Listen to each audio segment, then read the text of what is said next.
Ok, el día de hoy abarcaremos la continuación de lo que es el tema de diabetes mellitus tipo 1, tipo 2, acercándonos a lo que es la fisiopatología, el diagnóstico y el tratamiento. Así que vamos para allá. Continuando con el tema de diabetes, vamos a presentar el tema de destrucción de células beta. Este mecanismo va a ser inducido por tres determinantes. Uno de ellos va a ser la salida de hormonas en el adipocito, las cuales van a ser la leptina y la resistina.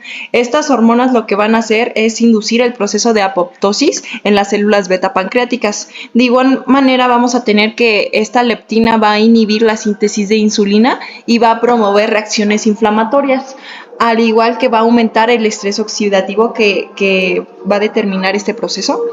Vamos a tener que otra hormona que va a ser, digamos que inducida por este adipocito, va a ser la resistina. Esta hormona, esta molécula, lo que va a hacer es que va a generar un aumento de las citocinas proinflamatorias, como las interleucinas 6 y el factor de necrosis tumoral. De igual manera, vamos a tener que va a promover o activar el factor humoral kappa. ¿Para qué? Pues para la interseñalización y la estimulación de procesos antiinflamatorios.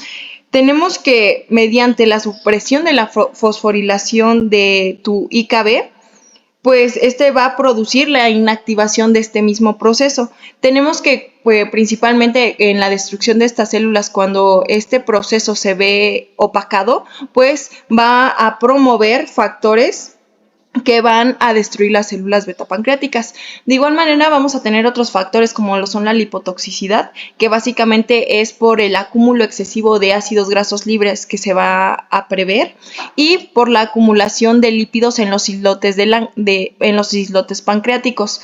Esto va a estimular la secreción excesiva de insulina en un principio, y pues posteriormente vamos a tener que estos ácidos grasos libres van a entrar en un proceso inflamatorio crónico, en el cual vamos a tener una producción de ceramidas. Estas ceramidas lo que van a hacer es aumentar la permeabilidad de la membrana mitocondrial, induciendo así la liberación del citocromo C y pues la activación de las caspasas, que como bien recordamos va a inducir procesos de apoptosis. Recordando de igual manera que en factores como lo son la glucotoxicidad, vamos a tener que principalmente va a estar asociada a esta hiperglucemia que se va a prever en la diabetes. Vamos a tener que, pues, en estados postprandiales y en consecuencia de este aumento de la glucosa, vamos a tener sobreestimulación de lo que van a ser los GLUT2, y pues la entrada excesiva de glucosa. Esto que va a prever, pues va a aumentar la glicosilación proteica en el retículo endoplasmático, por lo tanto va a aumentar la síntesis de insulina y las especies reactivas de oxígeno. Recordando de igual manera que pues en el adipocito, al activar estas vías, lo que van a promover en consecuencia va a ser una hipertrofia de tu adipocito, al cual posteriormente vamos a tener una activación de lo que son los ácidos grasos libres y la producción de ceramidas, las cuales van a inhibir tu AKT, que esta lo que va a hacer es inhibir la translocación de lo que va a ser el GLUT4, y pues básicamente va a ser pues esta salida de glucosa la que se va a ver interferida en lo que va a ser en la entrada de GLUT2. De igual manera tenemos que estos ácidos grasos libres se pueden convertir en diacilgliceroles, los cuales pueden inhibir lo que va a ser tu señalización de la insulina. Esto como pues básicamente gracias a la fosforilación que se va a dar en la serina, y pues la cual va a inhibir lo que va a ser tu receptor, que va a ser la IRS, y esta inflamación que se va a dar por la hipertrofia del adipocito, vamos a tener que va a estimular factores de necrosis tumoral para posterior procesos proinflamatorios que de igual manera van a inhibir esta IRS. Y pues ya. Ok, vamos a ver dentro de las manifestaciones clínicas lo que es ante el estado perpetuo de lo que va a ser la hiperglicemia, altos niveles de glucosa en sangre, vamos a tener pues signos característicos, ¿no? Como va a ser la poliuria, que ya lo platicamos prácticamente, ahorita lo vamos a ver más a detalle en la nefropatía, la polidipsia a través de la desensibilización de estos receptores de lectina que teníamos. Y como estos se desensibilizan, pues nos producen inhiben esta saciedad, la cual provoca esta hormona, y pues la visión borrosa, que lo veremos también a detalle en retinopatía. ¿Cómo es que se llega a este proceso? Y es por eso manifestación característica de lo que es el diabético. Y la resistencia a la insulina, dando lo que es la pérdida de peso y pues la polifagia. Dentro de esto vamos a tener también los acrocordomas y la acanthosis nigricans, la cual pues ya quedamos que iba a ser por una señalización en nuestra hormona, bueno, proteína SCH, la cual me va a dar señal a la melanina y a los queratinocitos de producir una hiperplasia y una hiperpigmentación, o sea, una sobreproducción de lo que es la melanina, el pigmento de la piel, dando estos signos característicos, ¿no? La acanthosis nigricans y la formación de estas pequeñas tumoraciones que son los acrocordomas. Bien, posteriormente tenemos lo que es una de las complicaciones micro vasculares en lo que es la diabetes mellitus. Vamos a tener lo que es la nefropatía a través de un efecto hemodinámico y uno metabólico, que vamos a ver que son ocasionadas por los productos avanzados de glicación y las especies reactivas de oxígeno. Vamos a ver que dentro del efecto hemodinámico va a aumentar lo que es la permeabilidad glomerular, dándome así una mayor tasa de filtración, pero vamos a ver que se van a ver activados el mecanismo del sistema renina-angiotensina-aldosterona, la cual me va a perpetuar este estado y me va a estimular a la tasa de filtrado propiamente y a factores de crecimiento, los cuales me van a llevar pues a una fibrosis, y posteriormente si aumentamos esta permeabilidad glomerular vamos a terminar dañando lo que es la capa, la membrana basal glomerular de pues glomérulo propiamente, aumentando pues lo que es el filtrado de las proteínas, permitiendo pasar estas proteínas a través de esta membrana, y aumentamos los fibroblastos, llevando a lo mismo, ¿no? La fibrosis. Dando como consecuencia la enfermedad renal crónica. Y dentro del efecto metabólico vamos a ver que tenemos aumento de los factores de crecimiento que posteriormente nos llevarán pues a una hipertensión de este glomérulo propiamente, siendo así el factor de crecimiento transformante beta, el factor de crecimiento derivado de plaquetas y el factor de crecimiento del endotelio vascular, los cuales van a hacer que pues actúen en este mecanismo. Ahora vamos a ver que tenemos transportadores, bueno, cotransportadores que van a intervenir en la reabsorción de la glucosa. En este caso estamos hablando de lo que es el riñón. Tenemos el LSGT1 y el SGLT2. Teniendo mayor peso en pues el SGLT2, el cual va a reabsorber la glucosa y va a excretar menos del 1% de esta glucosa en la orina. Propiamente este término le conocemos como glucosuria. Vamos a ver que en una persona o en un adulto normal, la reabsorción que se lleva a cabo a través de este cotransportador es aproximadamente de 325 a 375 miligramos por minuto. Pero vamos a ver que en la persona diabética reabsorción se ve aumentada, siendo así más de 419 miligramos por minuto en la persona diabética. Y ahorita vamos a ver cómo es que se genera este mecanismo. Ok, dentro de los cambios hemodinámicos vimos que en la persona normal, pues obviamente ocurren los procesos naturales y fisiológicos en el cuerpo, mientras que ¿qué va a pasar en la persona con diabetes? Quedamos que tenemos una hipersecreción, bueno, una hiperglucemia, grandes cantidades de lo que es la glucosa en la sangre, y ya quedamos que a través del cotransportador SGLT2, el cual va a reabsorber en esta zona específica, en el túbulo colector proximal, en el cual se va a llevar a cabo esta reabsorción de la glucosa. Pero como tenemos grandes cantidades de glucosa, este túbulo proximal pues va a exceder su reabsorción. Pero como sabemos que la glucosa es una molécula muy osmolar, no solamente el LSGT2 va a permitir el paso de esta glucosa, sino que también del sodio. Entonces, pues vamos a tener mayor reabsorción en este túbulo proximal, mayor reabsorción de glucosa, mayor reabsorción de sodio, produciendo un exceso de trabajo este túbulo proximal, incrementando pues el daño de manera indirecta, tanto directa, de esta, aumentando mi tasa de filtrado glomerular. Pero pues vamos a ver que este incremento de esta reabsorción y esta tasa de filtración pues posteriormente contribuirá a lo que es un daño en la membrana basal glomerular, haciendo más anchos estos poros, y sabemos que las nefronas pues no tienen capacidad de regeneración propiamente, ¿no? Al activar esta reabsorción, mi mácula densa, al jalar glucosa con sodio, va a detectar que hay una disminución del sodio, ¿no? Propiamente, disminuyendo lo que sería la natriuresis. Al disminuir esta porción, va a activarme mi sistema renina-angiotensina-aldosterona, la cual va a contribuir a dilatar la arteriola aferente y va a vasoconstriñir la arteriola eferente propiamente, incrementando la presión. Y vamos a ver que si se perpetúa este estado, vamos a contribuir a la hipertensión de este glomérulo, contribuyendo al ensanchamiento de esta membrana y permitiendo así la fuga y la secreción de estas proteínas propiamente.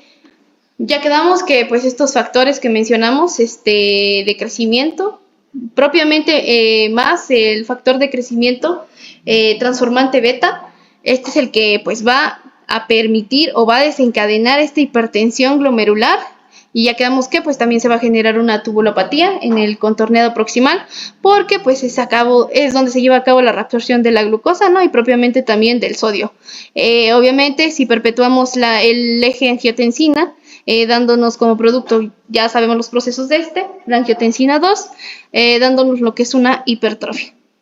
Y pues aquí podemos ver en esta imagen que tenemos lo que sería una nefrona normal. Aquí está el transportador, el SGLT2, el cual pues es totalmente en una persona normal, y vemos el túbulo contorneado normal y los riñones de tamaño normal. Ahora, ¿qué va a pasar en la diabetes? Pues ya quedábamos que hay una vasodilatación de la arteriola eferente, así como una vasoconstricción, ¿no?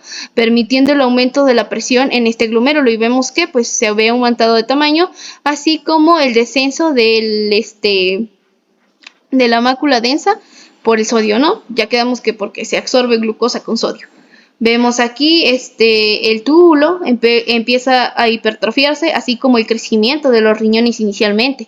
Y vamos a ver que pues en un estadio más grande o con más perpetuidad en la diabetes, vamos a ver los riñones un tamaño pues considerablemente disminuido, mientras que el túbulo colector está hipertrofiado, así como pues la nefrona, ¿no? Propiamente el glomérulo tiene pues ya una notable hipertrofia, permitiendo así a través de su membrana basal glomerular el paso de las proteínas, y contribuyendo así como es la proteinuria, la albuminuria, que pues vamos a ver. Ahora, ¿cómo vamos a detectar esta patología? Vamos a tener que pedir una relación albúmina-creatinina en una muestra de orina. Para ello tenemos valores de referencia, donde lo normal tendría que ser menos de 30 miligramos sobre gramo, y la microalbuminuria, donde ya estaría presente el filtrado de esta microalbúmina, siendo así un rango de 30 a 300 miligramos sobre gramo, y una macroalbuminuria, que sería más de estos de 300 miligramos sobre gramo. Ahora, si ya quedamos que el valor normal es menos 30, pues nos vamos a basar que esta relación albúmina-creatinina tiene que ser mayor a 30. Si es mayor a 30, vamos a solicitar una albuminuria en orina, pero durante las 24 horas. Pero si no es así, pues repetimos cada año esta prueba.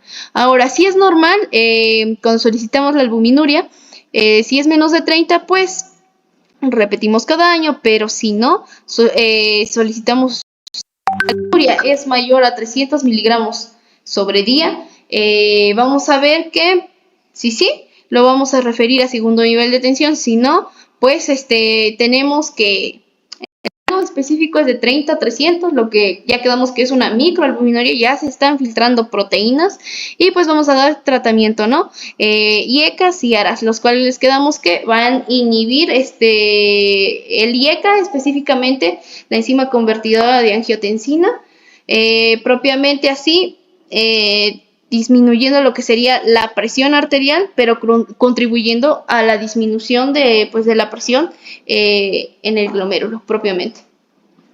Vamos a ver que vamos a tener pues una escala para pues clasificar o evaluar la tasa de filtrado glomerular en el paciente. Vamos a tener lo que es 5 estadios, en el cual pues va a ser normal alto, leve disminuido, descenso leve, descenso moderado o descenso grave, y el G5 que sería pues obviamente el más grave, que es fallo renal.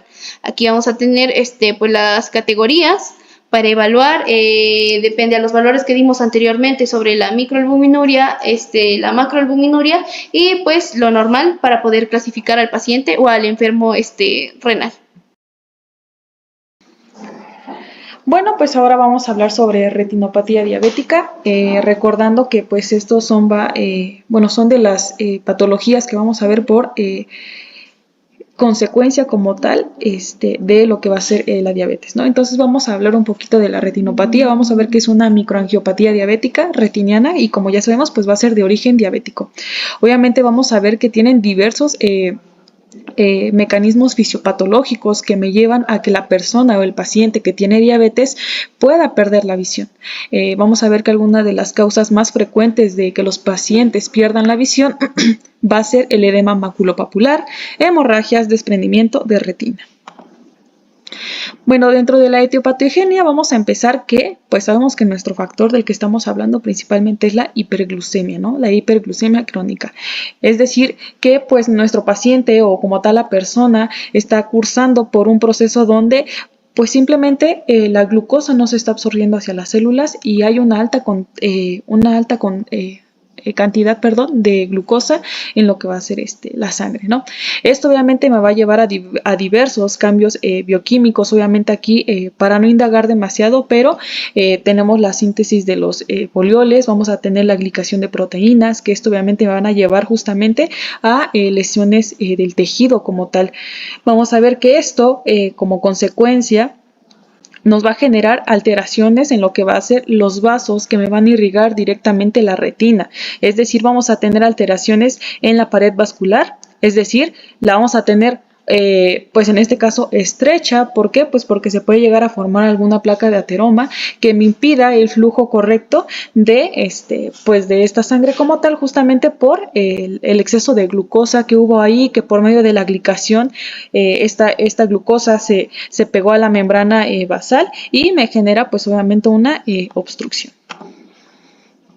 Dentro de lo que es la retinopatía diabética, la vamos a dividir en dos, que va a ser la no proliferativa y la proliferativa. Hablándose que la no proliferativa va a ser como, digamos, la fase menos grave de esta enfermedad y la vamos a clasificar en 3 estadios, que va a ser la leve, moderada y severa. Obviamente cada una va a tener sus características. Por ejemplo, la leve tiene microaneurismas, hemorragias, la otra puede tener lo mismo pero más grave, aunado a otras circunstancias. Y la severa obviamente va a incluir cada uno de estos que se mencionaron, pero ya en diferentes cuadrantes o abarcando más espacio de lo que va a ser el ojo como tal. Dentro de lo que nos interesa en este caso de las lesiones de la retinopatía no proliferativa, vamos a ver que tenemos el microneurisma y la microhemorragia, así como los exudados duros y blandos, el arrosariamiento venoso y las anomalías microvasculares intrarretinianas, que lo vamos a conocer como IRMA. Obviamente cada una de estas las vamos a explicar a continuación. Vamos a empezar con las microaneurismas. Empezamos con esto porque es uno de los signos principales que el paciente, no como tal que el paciente, sí el paciente presenta, pero no se ve, que son pues las microaneurismas, que en este caso vamos a hablar un poquito de cómo se forma esto. Principalmente es por una dilatación anómala que se forma en el vaso. En este caso pues estamos hablando de una irrigación como tal en lo que es la retina, ¿no? Entonces pues obviamente en estos pequeños vasos de menor calibre se va a generar una dilatación, como lo podemos ver aquí, en forma de saco. Y lo que va a pasar es que pues empiece a estancar muchas de las células, en este caso pues de los glóbulos rojos, ¿no? Y eso es lo que me va a generar un microaneurisma, o sea, el acúmulo de estas células y pues justamente también con la vasodilatación anómala de lo que es el vaso. Es importante mencionar que también podemos encontrar las microhemorragias. ¿Cómo vamos a detectar las microhemorragias? Bueno, para empezar, ¿cómo se forman estas microhemorragias? Principalmente porque ya es la causa siguiente a lo que es el microaneurisma, como podemos ver aquí, pues tenemos principalmente el saco, pero cuando ya hablamos de una microhemorragia es porque ya se juntó demasiado contenido en este saquito y ¿qué es lo que pasa? Se revienta el vaso.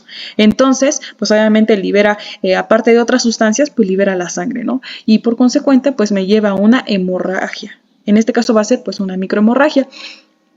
Las microhemorragias pueden ser puntiformes, o sea, pueden tener formas de punta o en mancha, como la que vemos aquí.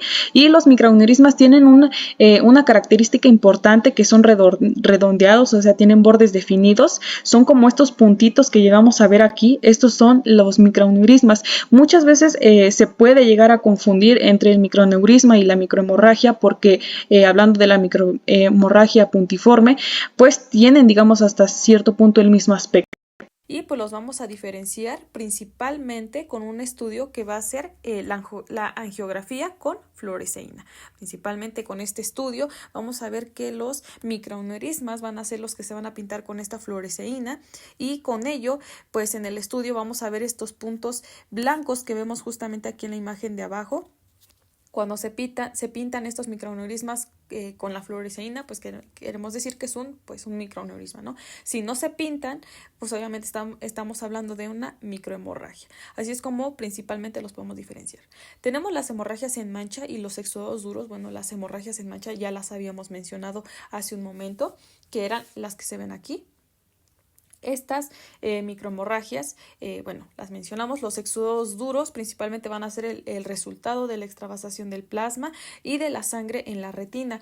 Principalmente, pues vamos a ver que son estas manchas amarillentas que se observan aquí en la imagen y obviamente estos van a ser consecuencia de los microaneurismas. Obviamente cuando estos se dilatan anómalamente o cuando se revientan, pues lo que va a pasar es que se va a extravasar todo ese líquido hacia la retina.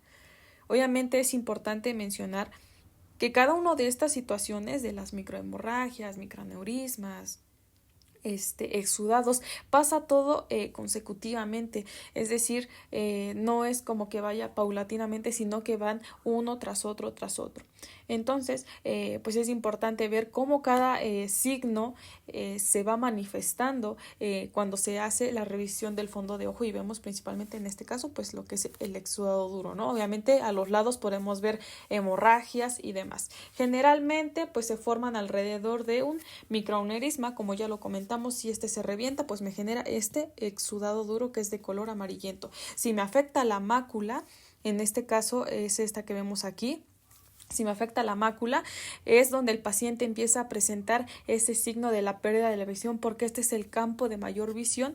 Entonces, si este líquido llega a obstruir esta mácula, pues es donde el paciente ya pues empieza a querer ir a consultar al médico para este problema.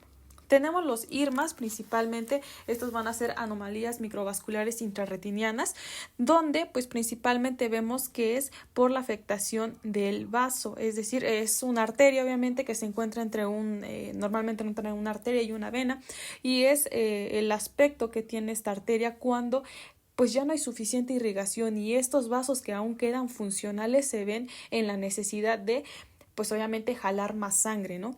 O transportar más sangre y tienen este aspecto tortuoso o turbulento, por así decirlo, como lo vemos aquí en el esquema. Esa es una arteria.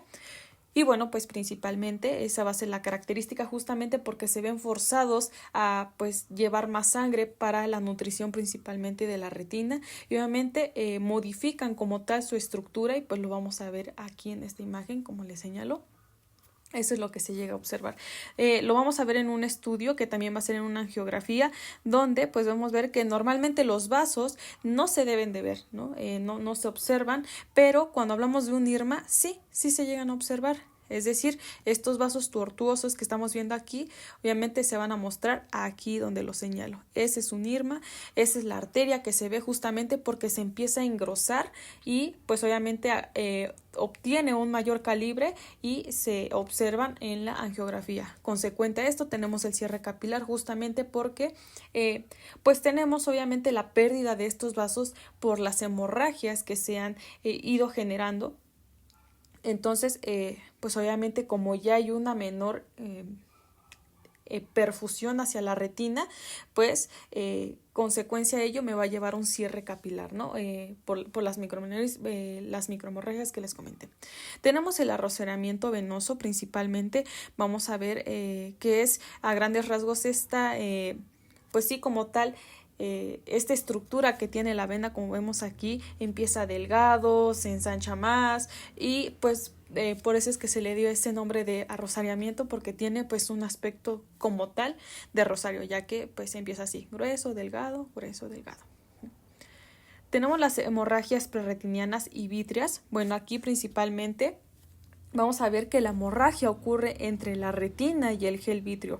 ¿Qué es lo que me va a separar justamente esta hemorragia de la retina al gel vítreo?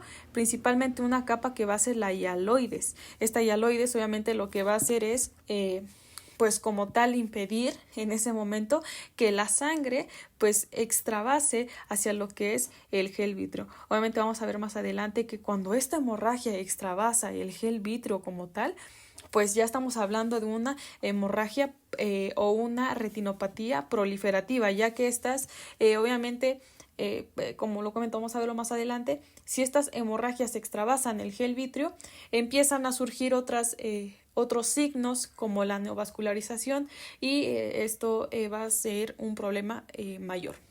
Ahora vamos con las retinopatías proliferativas, que estas principalmente ya son de las más graves. Es donde ya el paciente probablemente empieza a presentar signos de pérdida de visión. Tenemos la neovascularización, proliferación fibrosa, hemorragias retraloides y el desprendimiento de retina. Principalmente vamos a enfocarnos en lo que va a ser la neovascularización. Como lo vemos aquí en el esquema, principalmente esto es debido a que como ocurren muchas microhemorragias dentro del globo ocular, vemos que pues en este caso podemos tener hemorragias ya hacia el gel vítreo, es decir que ya se rompió esta capa de hialoides y ya extravasó hacia el gel vítreo. Obviamente esto, como les comenté, cuando ya extravasa el gel vítreo ya es un problema como tal, porque ya estamos hablando de una retinopatía proliferativa, es decir, no puede ocurrir una neovascularización, que ahorita les voy a comentar bien qué es eso, si es que es una retinopatía no proliferativa. Es decir, cuando ya hay neovascularización es porque ya hay una retinopatía proliferativa. ¿Y qué es lo que pasa? Que se forman nuevos vasos, obviamente, pero el detalle de estos nuevos vasos obviamente ya no son solamente en la retina, sino que se pasan hacia el gel vítreo. Cuando ya extravasan este punto, estos vasos empiezan a crecer, obviamente se manda señales hacia el sistema para que dé la fabricación o la angiogénesis. Y obviamente estos vasos, el detalle es que se vuelven delgados, o sea, son más delgados, son más débiles y tienden a romperse más. Y como ya extravasan hacia el gel vítreo, lo que pasa es que empiezan a generar hemorragias en lo que es el gel vítreo y bueno, pues aquí es donde el paciente principalmente empieza a presentar los signos de la pérdida de la visión, porque ya abarca la mácula como tal, ya empieza a englobar o generar un edema en la mácula y obviamente, como recordamos, es el campo de mayor visión, pues el paciente obviamente va a presentar ya este signo de la pérdida de la visión como tal. Justamente por esta neovascularización, ¿no?, que les comento, va a ser la creación de nuevos vasos, pero estos vasos pues son débiles al final de cuentas, son débiles, son más fáciles de que se rompan. Y con ello pues me generan una hemorragia, ¿no? Vamos a hablar sobre el diagnóstico. Tenemos la angiografía con fluoresceína, principalmente se va a hacer en casos más avanzados, donde necesitamos el tratamiento con láser, técnica complementaria como tomografía de coherencia óptica para valorar a lo mejor un edema en la mácula, o una ecografía en caso de que pues tengamos una mala dilatación o pues como tal no podamos visualizar lo que es el fondo de ojo. Obviamente también puede ser por la opacificación del cristalino que me impida como tal poder observar el fondo de ojo y ver pues estos signos como tal que les acabo de mencionar. Ahora vamos con el tratamiento quirúrgico. Principalmente vamos a ver que tenemos la fotocoagulación con láser, fotocoagulación focal, tenemos la fotocoagulación panretiniana o tenemos la vitrectomía, que la vitrectomía principalmente se hace ya cuando tenemos una hemorragia en lo que es como tal el gel vítreo, lo que les mencionaba hace un momento. Cada uno se especifica en qué momento se hace. Bueno, vamos a tener que la neuropatía diabética se va a definir básicamente por neuro, que va a ser cerebro, patía, que va a ser el deterioro, y pues básicamente va a ser el deterioro neuronal adquirido por la diabetes. Básicamente aquí vamos a tener dos factores que van a intervenir, como lo son la desmielinización y la forma errática de esta neurona. En la desmielinización aquí podemos ver una figura en donde podemos ver el soma, las dendritas y el axón. Pues básicamente esta vaina de mielina que va a andar en el axón va a ser la que me va a promover la señalización de estas neuronas. Lo que se va a ver principalmente en la neuropatía es la desmielinización que se va a ver principalmente por la afectación de estas neuronas por sistemas, por residuos de glicosilación que me van a promover la destrucción de esta vaina de mielina. Posteriormente vamos a tener que en su forma errática, básicamente, digamos que en la forma que ya nos sirve, va a promover el dolor. Dentro de sus manifestaciones clínicas vamos a tener que estas neuropatías se pueden ver de manera periférica, es decir, que pues vamos a tener disfunción en lo que van a ser en las piernas, manos o brazos, reduciendo así la sensibilidad. Y de igual manera vamos a tener otras manifestaciones como lo son la debilidad muscular, el ardor y los dolores o calambres que puede generar en el paciente. Esta principalmente pues se va a dar en lo que van a ser las extremidades, en las extremidades. De manera óptima vamos a tener que esta también se puede clasificar como proximal, es decir, que va a afectar más hacia el tronco, hacia las partes, hacia las extremidades que van a entrar en contacto con el tronco, como lo son los muslos, las caderas, los glúteos o piernas. Y pues tenemos que este tipo de manifestación se va a dar más de manera asimétrica.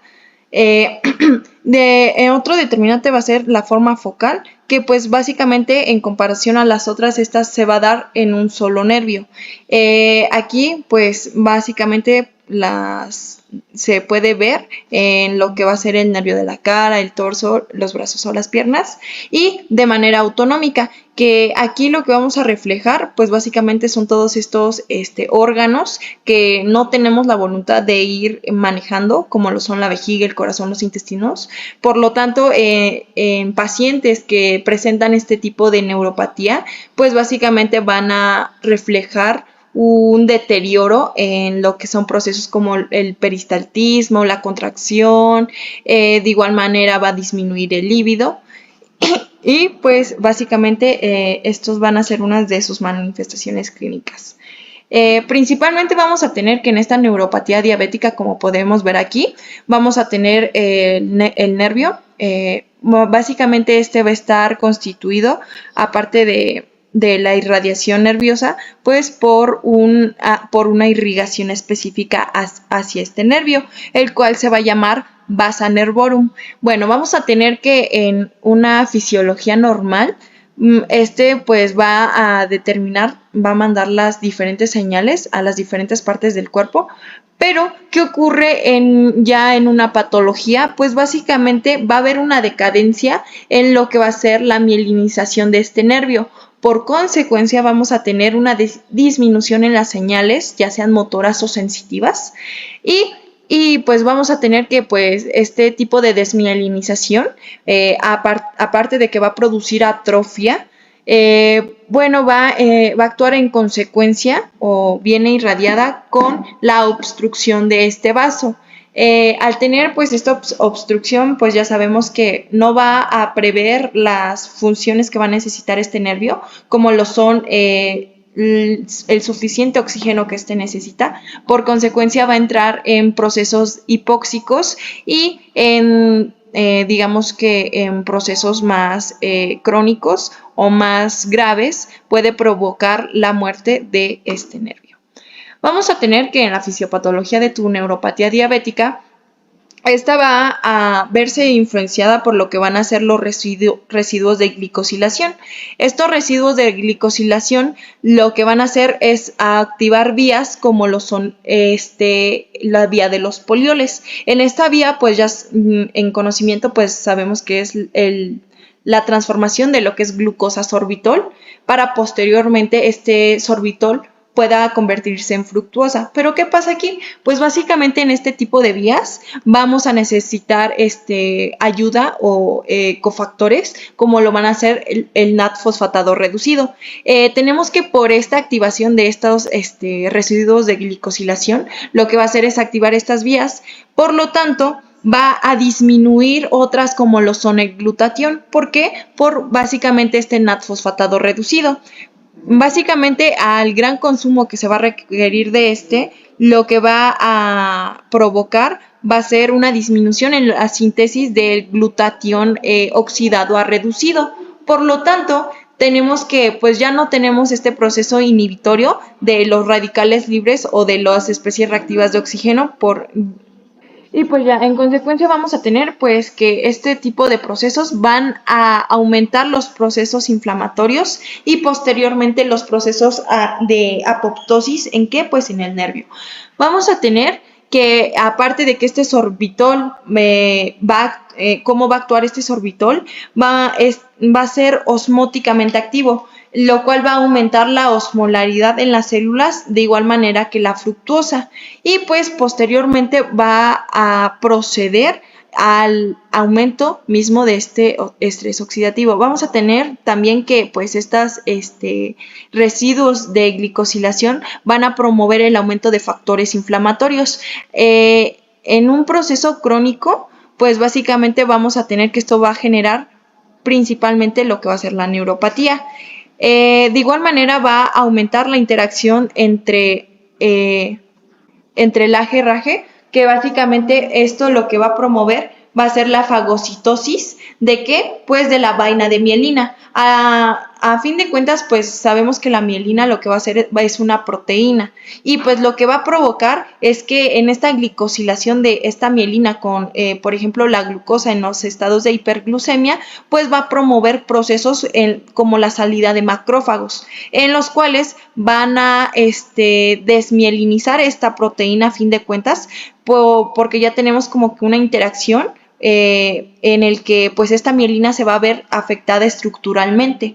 Por lo tanto, estos macrófagos van a tender a fagocitarla y pues posteriormente no vamos a tener los demás procesos sensitivos que vamos a requerir, generando lo que va a ser la neuropatía, ya sea en el sistema somatosensorial o en el sistema autónomo. En el sistema somatosensorial, que van a ser todas estas transmisiones sensoriales que van a viajar desde las extremidades hacia tu campo sensorial, pues básicamente van a intervenir un factor primordial, va a ser el pie diabético.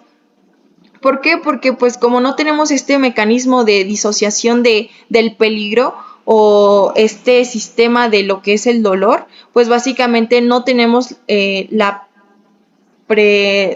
no podemos prever si el cuerpo está sufriendo algún daño. De igual manera vamos a tener que estos residuos de glicosilación, como bien nos explicaban, en el aumento de las especies reactivas de oxígeno, van a aumentar las deposiciones intravasculares de lípidos, disminuyendo lo que va a ser tu óxido nítrico. En este proceso, pues como bien sabemos, este óxido nítrico va a ser un vasodilatador esencial, va a promover o va a prever problemas como lo son vasoconstrictores. Uno de ellos pues lo son la hipertensión arterial, que a la larga, a fin de cuentas, puede provocar un deterioro en los vasos y posterior a patologías como lo son aneurismas o ateromatosis, que básicamente van a ser como que van a promover la creación de enfermedades como son las enfermedades arteriales periféricas, en donde de igual manera se va a ver afectado este sistema y va a promover lo que va a ser el pie diabético.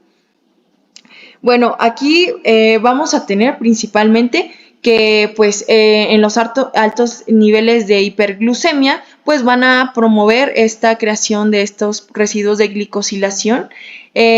De igual manera vamos a tener que las dislipidemias por el aumento de lo que van a ser factores como la LDL o los ácidos grasos libres van a promover lo que van a ser sistemas como los de beta oxidación, en los que vamos a tener diversos sustratos como lo son el piruvato, un aumento de la acetilcoenzima A, y pues a fin de largas esto lo que va a producir van a ser sistemas inflamatorios, señales inflamatorias, en donde vamos a tener un deterioro en el daño mitocondrial, produciendo posteriormente una apoptosis básicamente por lo que va a ser la destrucción de la permeabilidad de esta membrana, pues, y liberando lo que va a ser el citocromo C y el sistema de caspasas. De igual manera vamos a tener que estas especies reactivas de oxígeno, pues en un aumento y en una disminución de lo que va a ser el glutatión, va a producir lo que va a ser un envejecimiento celular y para posteriormente un deterioro en estos tipos de células como lo van a hacer las neuronas. De igual manera vamos a tener que pues en el diagnóstico determinada por la Asociación Americana de la Diabetes, la neuropatía se puede clasificar en 3, que va a ser principalmente en la neuropatía subclínica. Esta principalmente va a ser caracterizada por las alteraciones de lo que va a ser la velocidad nerviosa, tanto como pruebas sensoriales cuantitativas anormales, como lo van a ser la vibración, la sensibilidad táctil, la de frío y calor, y pues básicamente no vamos a tener presencia de datos relevantes para el paciente. De igual manera vamos a dividirla en neuropatías difusas, en las que principalmente se van a ver síndromes como lo son los sensoriomotores y autonómicos simétricos, estos de manera distal. Y pues aquí vamos a tener que en estas neuropatías difusas se pueden clasificar principalmente en motoras proximales, en polineuropatía simétrica distales, en un deterioro en lo que van a ser las fibras pequeñas y las fibras largas, y en el sistema autosómico. De igual manera vamos a tener que va a haber neuropatías focales. Aquí pues principalmente van a entrar la mononeuritis y el síndrome por atrapamiento, que principalmente se van a ver en pacientes ancianos. Vamos a tener que este tipo de diagnóstico se va a determinar mediante diferentes pruebas. Vamos a tener principalmente mediciones compuestas mixtas. Esta va a ser el principal, digamos que el principal diagnóstico en esta neuropatía. ¿Por qué? Porque básicamente van a tener instrumentos, este tipo de mediciones compuestas mixtas se va a ver determinado mediante 3 instrumentos, como lo son el instrumento de Michigan para monitorear, y aquí básicamente se va a tener un cuestionario de 10 preguntas de sí o no, y pues básicamente aquí pues tu puntuación máxima va a ser el 10. Vamos a tener las exploraciones físicas, que aquí vamos a evaluar si el paciente tiene lesión o no, y si tiene, vamos a determinar la presencia de escaras, de úlceras, de descamaciones. De igual manera, si este paciente presenta ampollas o algún signo de resequedad. De igual manera vamos a tener la evaluación de lo que va a ser el tendón de Aquiles, que básicamente aquí vamos a evaluar si va a ser normal, ausente o anormal. Vamos a evaluar de igual manera la percepción en hallux, que básicamente esto en griego va a ser el pie gordo, y esto lo vamos a medir mediante un diapasón de 125 Hz, en los que vamos a evaluar principalmente el filamento y esto pues principalmente va a ser como que un requerimiento en esta prueba diagnóstica. Vamos a tener otra prueba como lo va a ser el monofilamento de Siemens-Weinstein, que aquí lo que vamos a agregar es un monofilamento de 10 gramos y pues aquí lo que vamos a evaluar van a ser 8 puntos y básicamente vamos a prever si todavía tiene como que si tiene o no este deterioro o la presencia de estos signos. Vamos a tener otros factores como lo son el puntaje de disfunción neuropática. Principalmente lo que va a determinar van a ser los nervios craneales. Vamos a tener 35 elementos de comparación en los que vamos a evaluar lo que van a ser la debilidad muscular, los reflejos sensitivos y pues de igual manera vamos a tener otras pruebas como lo van a ser el deterioro en miembros inferiores y pues aquí vamos a evaluar lo que van a ser la función nerviosa, el dolor, de igual manera vamos a prever el riesgo de úlcera y pues vamos a tener otros tipos de exámenes menos importantes como lo son los sensoriales cuantitativos que van a ser mediante computadora o por evaluación de la temperatura. Vamos a tener otros marcadores electrofisiológicos. Aquí principalmente pues no se va a evaluar mucho por el costo y por otros tipos de diagnóstico va a ser por la biopsia, por función de la piel, en el que vamos a biopsiar una parte del nervio para prever si tiene deterioro o no. Pero como dije, pues básicamente estos tipos de diagnóstico no se utilizan mucho, sino nos vamos a ir más a un diagnóstico clínico. Vamos a tener dentro de este diagnóstico la presencia de úlceras. Aquí vamos a tener una clasificación que va a ser la clasificación de Wagner, que básicamente va a dar o va a explicar la presencia de úlceras o no. Aquí podemos ver que pues en el grado 0 va a ser la ausencia de estas, en el grado 1 pues va a ser digamos que la pérdida de la continuidad de este tejido, pero de manera superficial. Y pues va a comprometer principalmente al espesor del pie, pero no a los tejidos subyacentes. En el grado 2, pues esta úlcera va a ser más profunda y va a penetrar lo que van a ser ligamentos y músculos, pero aunque va a hacer esto, no va a comprometer lo que va a ser el hueso o no va a comprometer también la formación de abscesos. Vamos a tener que en el grado 3, pues como ya sabemos, esta celular se va a hacer más profunda y ya va a comprometer al hueso. Y pues en el grado 4 ya vamos a tener lo que va a ser una gangrena localizada. Y en el grado 5, pues ya va a comprometer la pérdida de la extremidad.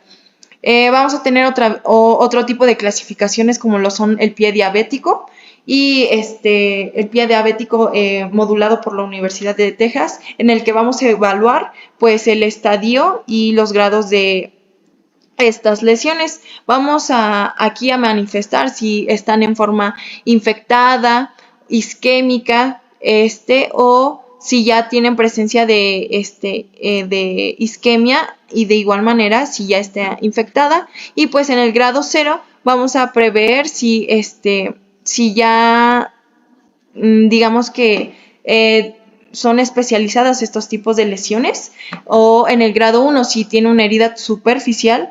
En el grado 2, pues básicamente si ya afecta de igual manera a lo que va a ser el tendón. Y pues en el grado 4 vamos a tener que ya va a comprometer o va a penetrar lo que es el hueso o la articulación. Y pues un breve resumen de esto vamos a tener que pues en esta neuropatía diabética lo que se va a ver en compromiso pues van a ser estos excedentes de radicales libres y pues lo que va a afectar de igual manera va a ser este sistema de fagocitosis que va pues básicamente a deteriorar de manera primordial lo que va a ser la vaina de mielina y pues va a concurrir en lo que ya se explicó como neuropatía diabética. Yo les voy a hablar lo que es el diagnóstico para la diabetes. Yo me voy a especificar lo de la diabetes tipo 2, Pero antes de pasar con el diagnóstico, antes les voy a mencionar las cifras para diagnosticar lo que es la diabetes. La información la saqué de la ADA, que es la Asociación Americana de Diabéticos. Bueno, intenté buscarlas más actualizadas y básicamente siguen siendo las mismas cifras y por lo que veo, el último cambio surgió hace 10 años. Entonces, básicamente las cifras son iguales, las que ahorita tenemos. La ADA nos maneja lo que es la prediabetes, aunque en otras bibliografías nos maneja que es la intolerancia a la glucosa, pero en este video les voy a manejar como la prediabetes, porque así lo habla la guía de diabetes, la ADA, para no confundir. Las cifras en glucosa en ayuno va a ser de 100 a 125 miligramos entre decilitros. Una glucosa plasmática, ya ha realizado lo que es la prueba oral de tolerancia a la glucosa con una carga de 75 gramos. Ya ha pasado las 2 horas, tiene que ser de 140 a 199 miligramos entre decilitros. Como último, una hemoglobina glucosilada de 5.7 a 6.4, aunque en otros libros lo encontré como 6 a 6.4, pero aquí y como que la mayoría lo manejamos así, como 5.7 a 6.4%.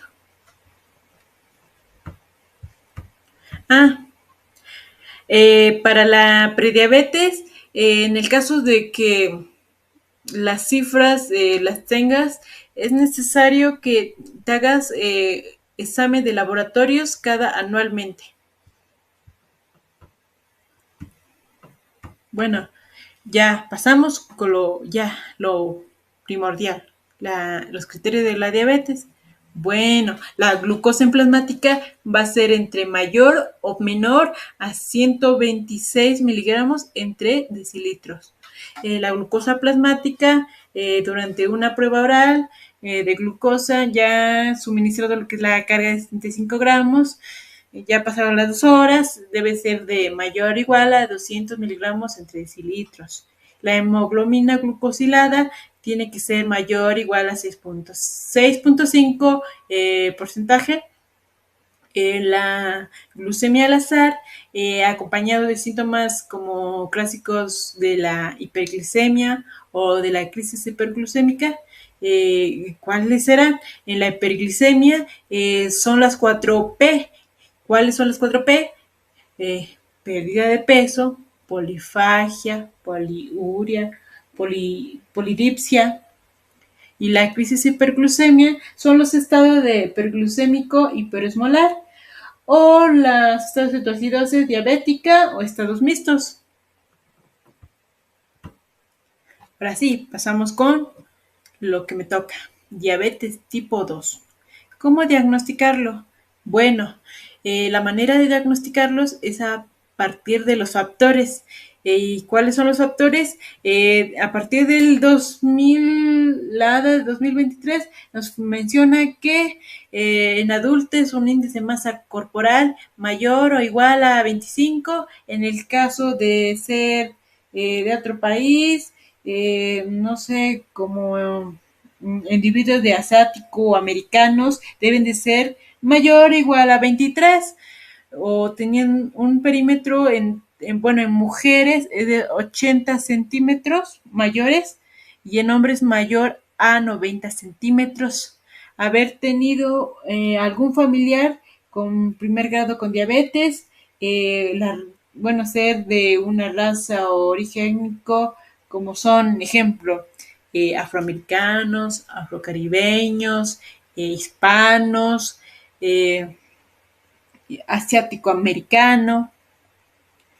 Otros es haber tenido un historial de enfermedad cardiovascular, haber tenido hipertensión o tienes hipertensión o tener nivel de colesterol en triglicéridos de mayor a 250 miligramos entre decilitros, ser sedentario, haber o tenido síndrome ovario poliquístico, tener una hernia de alto riesgo o dislipidemia. Estos factores no son como la primera causa de sufrir diabetes. No, estos son más como contribuciones para complicar lo que son la resistencia a la insulina. Bueno, ya teniendo identificado los factores y si tienes alguno de ellos, es necesario que te hagas la detección a partir de solicitar alguna prueba como el primer lugar y básicamente es el diagnóstico inicial, es solicitar una glucemia en ayuno. Si tienes menor a 100 miligramos entre decilitros, es moderado. Si tienes 100 a 125 miligramos entre decilitros, tienes prediabetes. Y si tienes mayor o igual a 126 miligramos entre decilitros, tienes diabetes. En el caso de que no estás conforme con el resultado y quieres buscar otra opción o otro implemento para verificar que tienes este antecedente, pues puedes solicitar otra prueba. En el caso sigue la glucosa tolerancia oral. Su glucosa menor a 140 miligramos entre decilitros se considera moderado, glucosa a 140 a 199 miligramos entre decilitros se considera alto riesgo y como ya les había dicho, prediabetes. Ya teniendo antecedentes de prediabetes, se le considera a que el paciente inicie un diagnóstico, considerar el inicio la metformina, inicio gradual de aproximadamente 1500 miligramos al día y ya en una glucosa mayor a 200 miligramos entre decilitros ya es oficialmente diabetes. Acá lo marca de verde, menos riesgo, moderadamente, blanquito y el amarillo nos refleja lo que es ya con antecedente de prediabetes, ya lo rojito ya básicamente ya tiene diabetes. Bueno, acá tengo, hice un como tipo mapa conceptual, está en la guía del ADA de 2017, cómo identificar y el manejo de lo que es la diabetes tipo 2. Bueno, acá a partir de 40, 74 años o mayores de 5 años, podemos diagnosticar la diabetes tipo 2 a partir de una encuesta autoevaluable que se le va a solicitar al paciente, como es, y la que lo vamos a mencionar ahorita, es la de escala de Friedrich. Es un instrumento de cribaje inicialmente diseñado para valorar el riesgo individual que desarrolla lo que es la diabetes tipo 2. Esta encuesta solo es para identificar la diabetes tipo 2, no para identificar la diabetes tipo 1.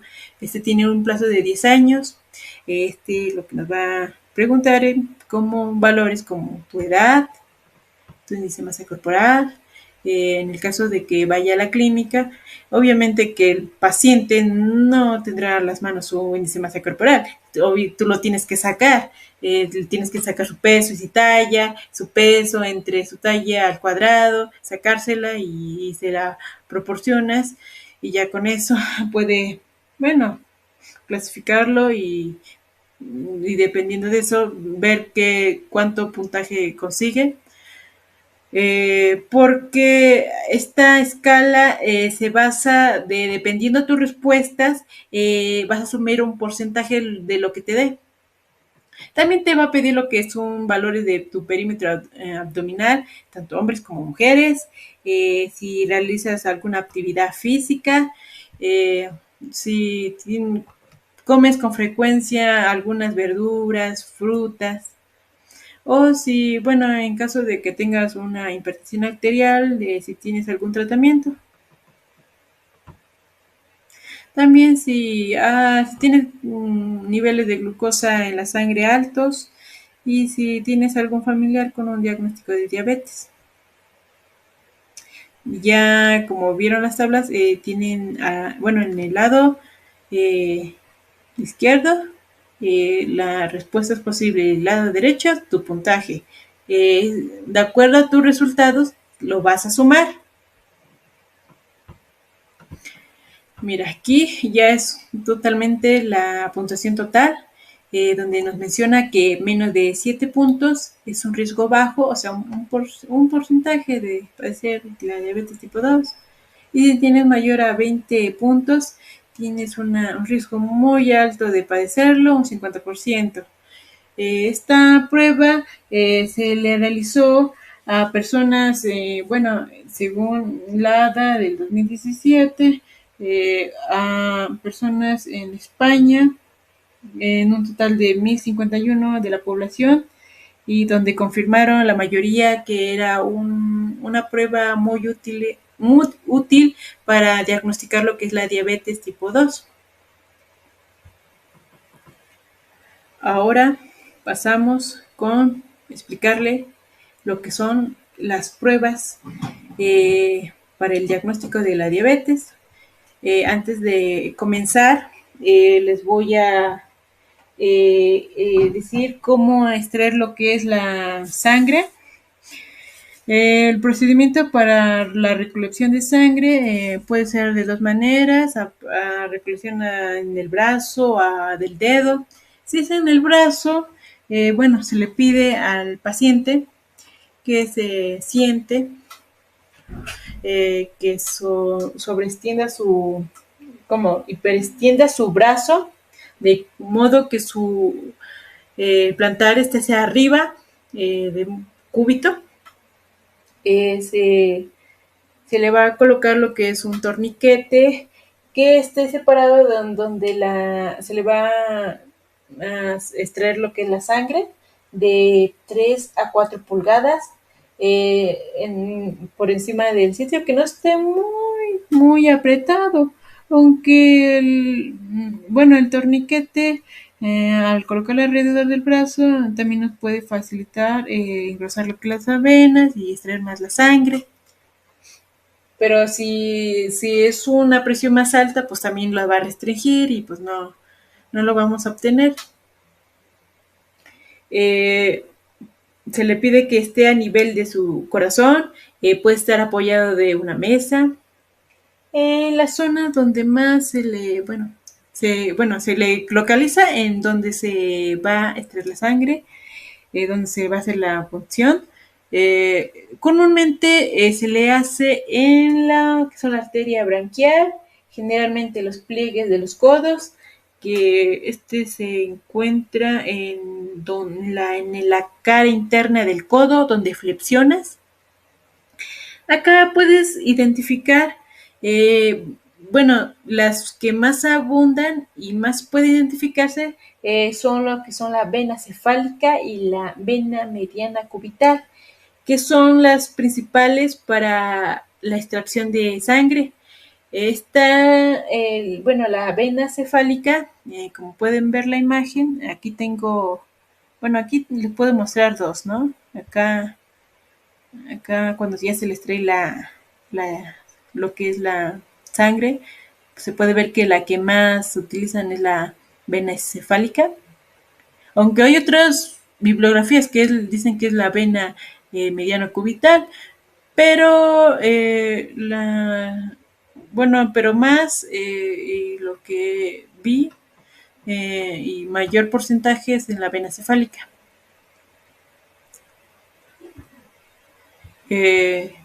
También acá ya pueden ver como más detalladamente, en donde se encuentran, por ejemplo, la vena cefálica se encuentra en la parte externa del antebrazo y se extiende desde la mano hasta el hombro.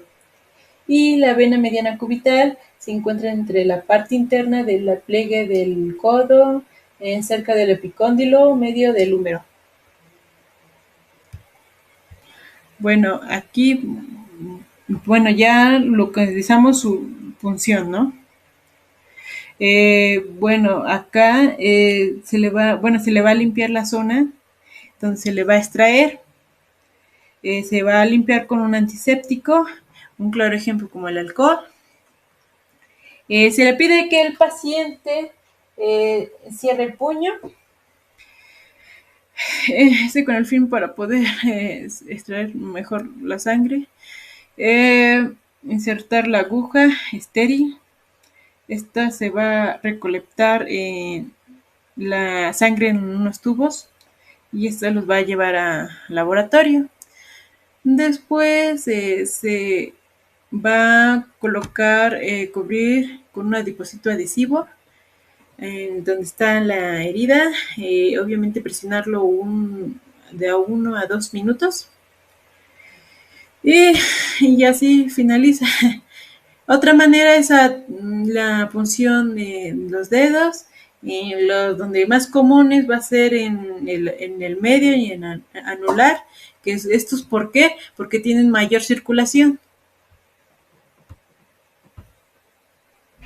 Ahora sí, empezamos con la primera prueba de diagnóstico para la diabetes, que es la glucosa oral en ayuno. Es la primera fase de identificar el diagnóstico inicial. Es un estándar, cumple con el estándar establecido, es rápido y fácil, solo se utiliza una única muestra, predice complicaciones microvasculares. ¿Y cuáles son esas? Si pusieron atención a mis compañeras, son las de neuropatía diabética, retinopatía diabética, neuropatía diabética. Son 3. Y también nos permite detectar lo que son los problemas en el azúcar en la sangre antes de que se desarrolle algún síntoma grave. Sus desventajas es que no es una muestra muy confiable, no es estable, tiene una variabilidad alta en el día a día. Los pacientes que tienen una incomodidad. ¿Y por qué será una incomodidad? Como es en ayunas, les puede provocar lo que son síntomas, como lo que son mareos, estrés. Y al tener sus síntomas, también puede modificar los resultados, entonces no nos pueden dar unas cifras muy precisas, porque se alteran ya sea por el estrés o por falta de sueño. O sea, no nos dan un diagnóstico tan preciso. Sí, nos ayudan para identificar lo que es de manera inicial lo que es la diabetes, pero sí sus cifras no son muy confiables, porque como son en ayunas, sí puede cambiar unas cifras. Ahora pasamos con antes que nada, ¿cómo se realiza esta prueba? Bueno, antes el médico le va a decir al paciente, oye, tienes que venir 8 horas sin haber consumido alguna comida, especialmente algún carbohidratos, algún que tengan colesterol, evitar, mantenerse hidratado, que no les falte el agua, porque la deshidratación es un primordial para alterar las cifras. También se le pide no hacer ejercicio cuando ya se le va, antes de hacerle la prueba. También si en caso de estar en tratamiento con medicación, se le tiene que decirle al médico para que éste suspenda la prueba y se vuelva a reincorporar cuando ya haya acabado con su tratamiento. Bueno, empezamos con la prueba de tolerancia oral a la glucosa. Esta va a iniciar básicamente, se va a hacer en ayunas. va a seguir, bueno, básicamente se siguen las mismas indicaciones que ya les había mencionado de la glucosa oral en ayuno. Se le va a tomar una muestra, luego va a pasar un medio tiempo, se le va a dar una carga de 75 gramos de glucosa. Como pueden ver en la imagen, habitualmente se le da el Destrozol, que es una sustancia que algunos dicen que es líquida, pero hay unos que dicen que le causa una molestia, como le provoca mucho asco, ganas de vomitarlo. Esta sustancia se le recomienda que el paciente se lo tome lo antes posible, que no dure mayor de 25 minutos. Ya ya ingerido, tiene que esperarte 2 horas, y ya pasado esas 2 horas, te haces la prueba, la que ya les había dicho, de extraer la sangre, ya, y ya dependiendo a tus índices se va a clasificar. Una manera que nos menciona eh, cómo poder evaluar lo que es a través de una curva, cómo está el manejo de la glucosa después de ingerir. En este caso ingerimos lo que es la sustancia de una carga 75 gramos. Es la curva de tolerancia oral, como se les voy a enseñar a continuación, aquí. Bueno, esta determina los rangos a través de una curva de la glucosa en el paciente cuando ha ingerido alguna comida o un carbohidrato. Esta curva va a aumentar, o sea, la glucosa va a ascender en el organismo hasta llegar a el pico más alto. Y este se va a dar 30 minutos a la hora de que has consumido. Que a partir que se va a descender es a partir a 2 a 3 horas, dependiendo de la curva que suba. Ahí se va a identificar si tiene una diabetes, porque esta nos ayuda a identificar ambas situaciones. La curva va a descender, como ya se lo había comentado, de 2 a 3 horas, porque ya se ha aprovechado la glucosa en sangre. El paciente ya puede ser que puede estar exageradamente alto o exageradamente disminuido.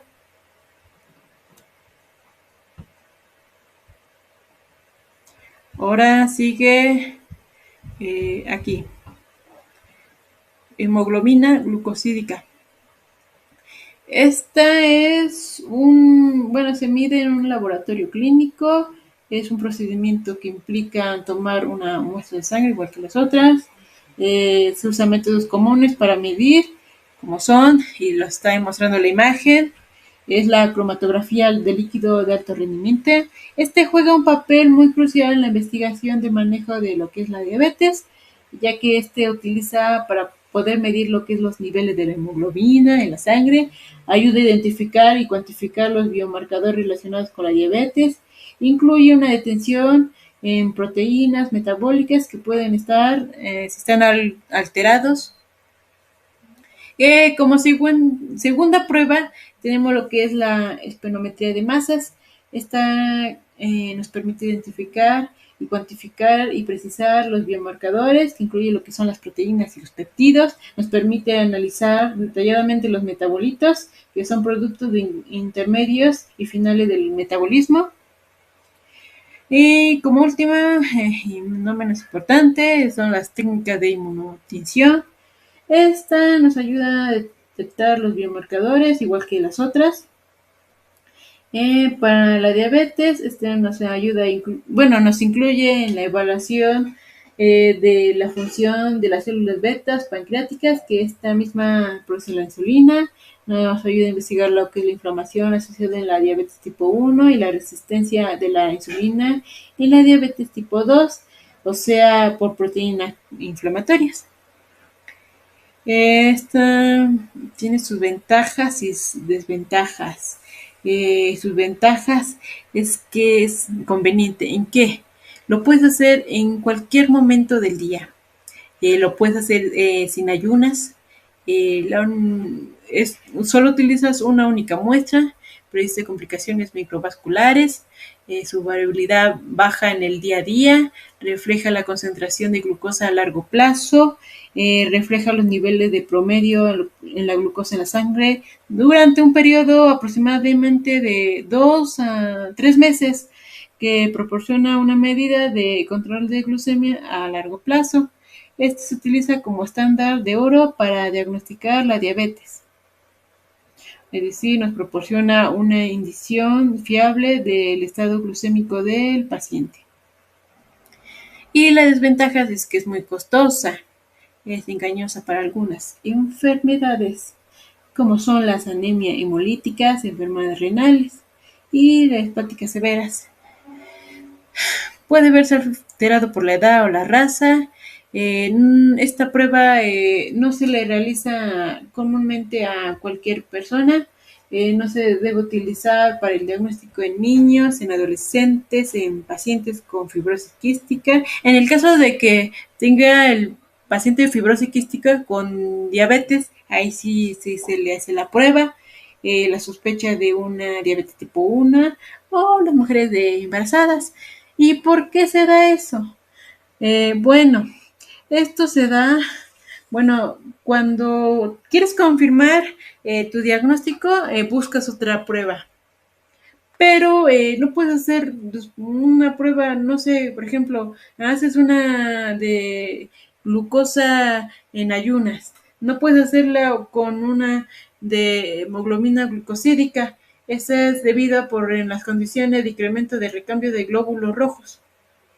Esto se da más en casos como en los que acabo de mencionar. Por eso no se puede ser medibles para ellos.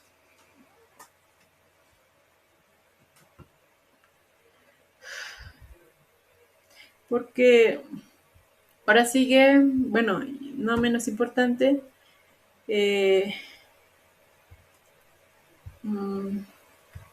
la glucosa al azar. Esta básicamente es una prueba de opciones. Es una medida de niveles de glucosa en la sangre. Se realiza en un momento aleatorio del día, sin tener en cuenta transcurrido desde la última comida. Se puede realizar sin hacer ayunas.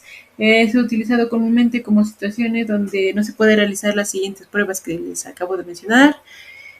Tiene sus ventajas y desventajas. Su conveniencia es que, como ya se los había dicho, no lo puedes hacer en cualquier día, en ayunas, es rapidísimo, se hace sin la necesidad de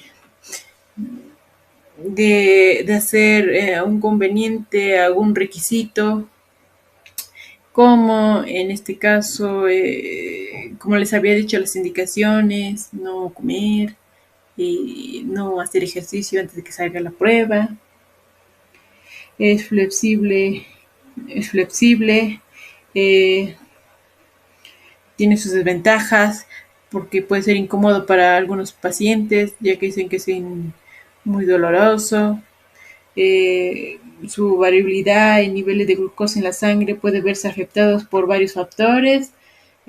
Puede ser por recién alimentos, el estrés, una actividad física o medicación, falta de contexto, ya que este no nos proporciona la información sobre la tendencia a largo de los niveles de glucosa, no nos permite la evaluación de la función pancreática, y esto sí es algo que tenemos que saber, porque sabemos que el páncreas produce la insulina. Si no tenemos esta información, no tendremos con certeza una certeza de evaluación de una diabetes tipo 1, una diabetes tipo 2. Y ya para complementar, la albúmina glicada. Esta es parecida a lo que es la hemoglobina hemoglobina glucosídica, ya que son prácticamente similares.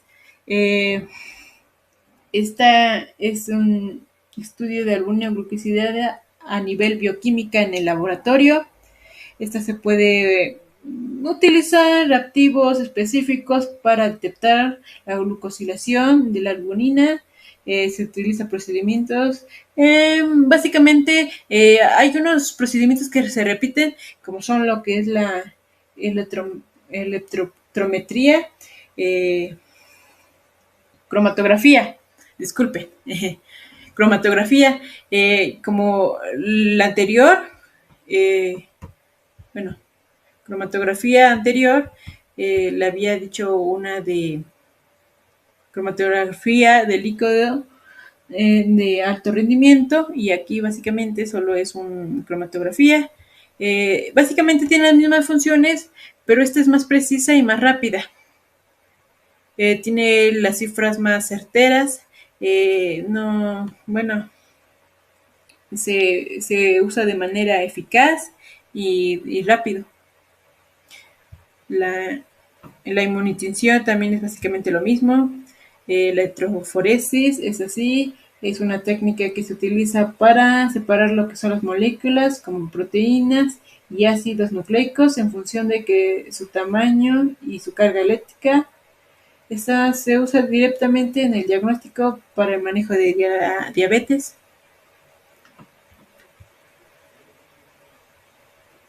Y bueno, ya para complementar, las pruebas diagnósticas, en el caso de padecer diabetes, se usa anualmente. En el caso de tener, como les había dicho antes, los factores de riesgos, pero no tiene las cifras, se le hace cada 3 años. Si no estás dudoso de la primera prueba, te puedes realizar uno, o puedes, haces la prueba y luego haces la otra, la que salga alterada la puedes repetir para poder dar un diagnóstico más preciso si padeces lo que es la diabetes tipo 2. Hablando ahora de la terapia no farmacológica de la diabetes mellitus, tenemos que va a estar compuesta principalmente por cambios en el estilo de vida, apoyo conductual para dejar de fumar, controlar la ingesta de alcohol y el apoyo psicológico. En el primer punto tenemos que esto va a incluir planes de terapia médica nutricional con alimentación saludable. Como tal, tenemos que el plan de alimentación debe ser personalizado para cada paciente y debe detallar los 3 tiempos fuertes de comida, que es el desayuno, almuerzo y cena, más 2 meriendas entre los tiempos de comida principales. Además, se debe definir porciones diarias de cada grupo de alimentos distribuidas en los diferentes tiempos de comida, así como aclarar qué se puede intercambiar siempre y cuando se mantengan las porciones asignadas a lo largo del día. Como sabemos, los carbohidratos van a afectar directamente a la glucemia. Por lo tanto, estos se deben de detallar en los planes nutricionales. Tenemos que se pueden clasificar en carbohidratos de absorción lenta. En este grupo se van a encontrar harinas, leguminosas, frutas, leche y yogurt, que además contienen fibra, proteínas o grasas, los cuales pues van a permitir mantener niveles normales de glucemia. Los carbohidratos de absorción rápida, que incluyen el azúcar de mesa, miel de abeja, tapa de dulce, bebidas azucaradas y jugos envasados que no tienen fibra, proteínas ni grasas, se van a caracterizar por elevar rápidamente el azúcar en la sangre, por lo que deben evitarse en un plan nutricional a menos de que haya hipoglucemia. Tenemos que las carnes, quesos, huevos y grasas van a permitir una absorción lenta de carbohidratos. Se recomienda consumirlos moderadamente y evitar frituras. Los vegetales aportan una cantidad mínima de carbohidratos, los cuales pues no van a afectar a la glucemia y aportan fibra. Se consideran de consumo libre y vamos a tener a los edulcorantes artificiales, los cuales no van a aportar carbohidratos ni calorías, por los que se consideran seguros para el consumo en pacientes diabéticos. En cuanto al consumo de las grasas, se recomienda principalmente el consumo de grasas monoinsaturadas. Esto porque se asocia a una mejor tolerancia a la glucosa y reducen la resistencia a la insulina.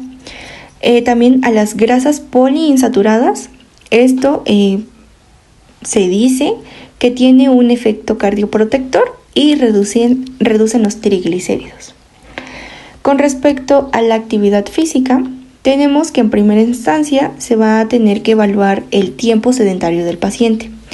En base a esto, y de acuerdo al grupo de edad, se van a hacer diversas recomendaciones. Por ejemplo, en los niños y adolescentes con diabetes mellitus tipo 1 y diabetes mellitus tipo 2 o prediabetes, se recomienda realizar 60 minutos al día de actividad aeróbica de intensidad moderada o vigorosa, al menos 3 días a la semana, con actividades de fortalecimiento muscular y fortalecimiento en los huesos.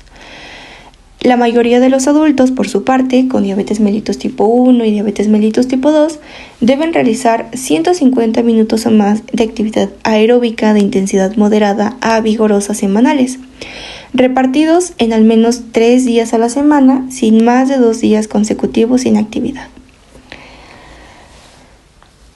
Esto principalmente va a ayudar, y claro, de manera conjunta, a mejorar el control de peso del paciente, el cual igual va a ser dependiente de las necesidades que presente, claro.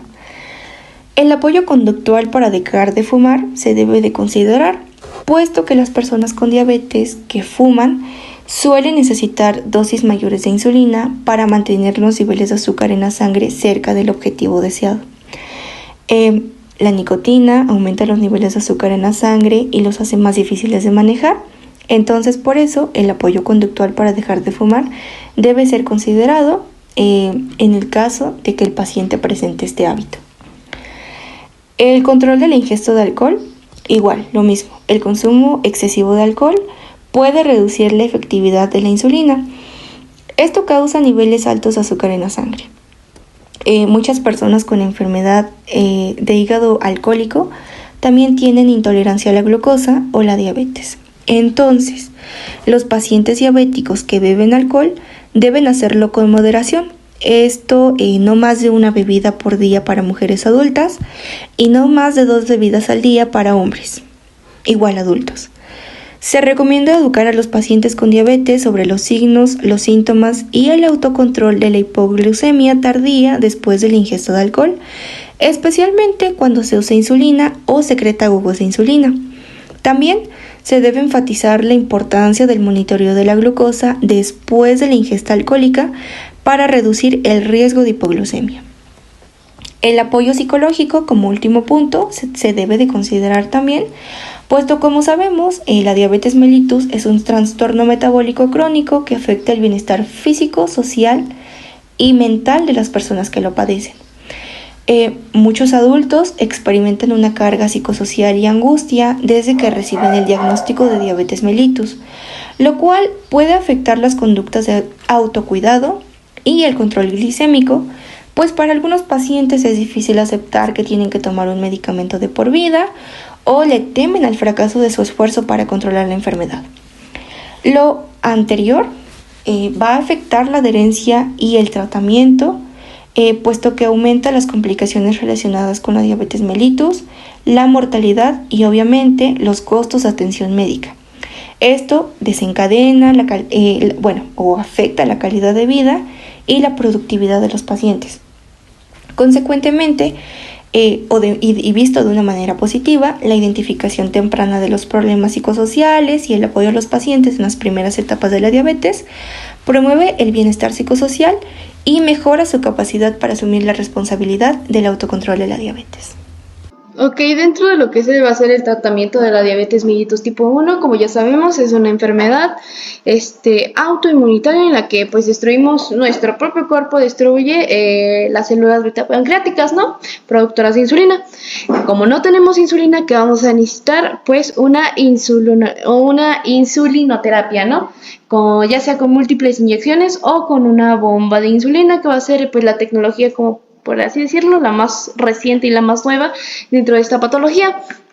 Ahora, ¿cuál va a ser la dosis que vamos a tener que administrar a nuestro paciente? Algunas guías dicen que es de 0.5 a una unidad de insulina, pero pues puede variar, depende del paciente, ¿no? Ahora, ¿cómo se va a calcular esta dosis del bolo pandrial? Porque ya sabemos que debemos administrar pues una dosis de insulina basal y una pandrial, ¿no?